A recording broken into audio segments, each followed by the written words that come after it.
Imagine earning $25,000 a month and standing in your kitchen at 3 a.m., vomiting from financial anxiety. This is the reality for thousands of top-tier professionals. This is the reality for Leo. To the outside world, he's an elite constructor of his own destiny. But behind closed doors, his bank account is a bleeding wound. Leo is trapped in the ultimate economic quicksand. He works 80 hours a week. He trades sleep for productivity, sacrifices his health for output, and collects massive paychecks. Yet he is secretly sliding backward. Like most of us, Leo was conditioned by an industrial-era lie passed down through generations. The belief that raw physical exertion and long hours are the direct drivers of economic survival. Decades later, Leo is discovering the wealth paradox, the terrifying economic reality that in a hyperinflated, asset-backed economy relying solely on linear hard work doesn't make you rich. It actively makes you poorer. Because while Leo is burning his vital cognitive energy trading hours for paper currency, the structural design of the financial system is actively devaluing his labor faster than he can perform it. If you have ever felt completely exhausted despite your growing income, you are not failing. You are simply running on a treadmill designed to drain you. Today, we break down the hidden mechanics of the paradox keeping you broke. To understand why hard work fails, we must dismantle the operational difference between linear income and asymmetric leverage. Leo sells his labor. His revenue model is strictly linear. 1 hour of effort equals 1 unit of pay. This seems logical, but it contains a fatal flaw.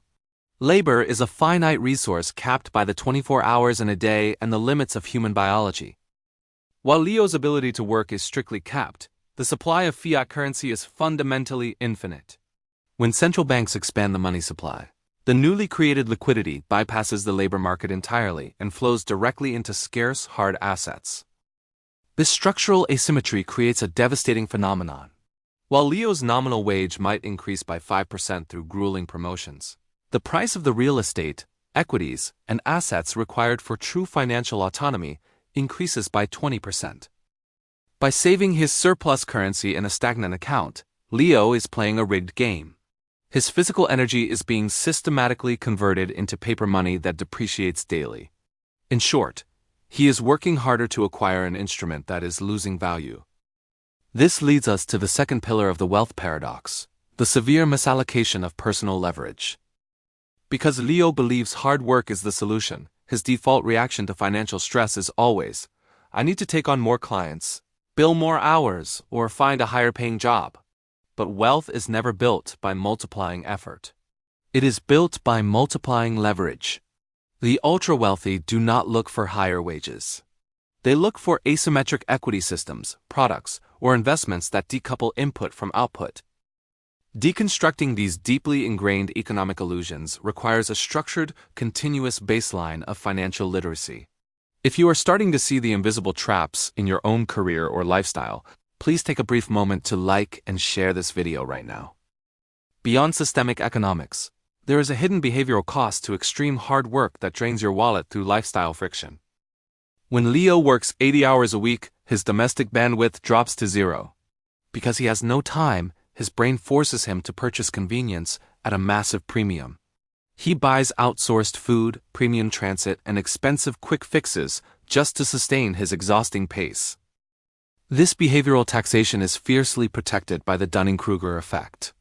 Because Leo works incredibly hard and generates a high nominal income, his subconscious assumes he is financially safe. He completely ignores the structural leakage occurring right beneath his feet. True wealth operates under a completely different operational matrix. It dictates that you must transition from a consumer of convenience to a constructor of assets. Your surplus energy must be systematically funneled into things that buy your time back, not things that require more of your labor to maintain. To step off the treadmill permanently, you cannot simply try to work harder. You must actively reprogram your psychological baseline. This requires a total cognitive restructuring of how you perceive money itself.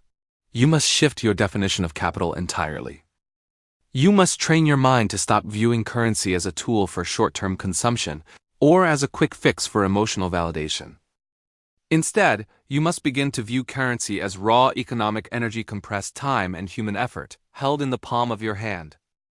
This energy is not meant to be wasted on temporary status symbols. It is meant to be meticulously saved, systematically protected, and insulated from impulsive desires. This energy must be invested. It must be planted into productive environments where it can replicate, compound, and work tirelessly on your behalf while you sleep. Ultimately, it must be strategically deployed. Every dollar is a soldier under your command, sent out into the global economy to capture more territory and secure your long-term independence. If you are committed to advancing your financial education and mastering the deep behavioral mechanics of wealth, make sure to like this video, share it with someone who needs this perspective, and subscribe to the Hive. Thank you for watching this lesson, and we will see you in our next deep dive.